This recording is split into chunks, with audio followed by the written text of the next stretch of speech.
How would you rate a fly spray system? 6 out of 10. Poultice? 9 out of 10. Box fans? Oh, 0 out of 10. Die a stronger fan like that one.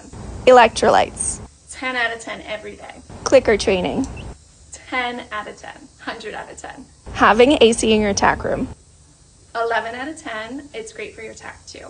Spreading manure in your paddocks? 3 out of 10. It does fertilize, but it attracts flies and spreads parasites to the whole herd. What do you think about sunscreen?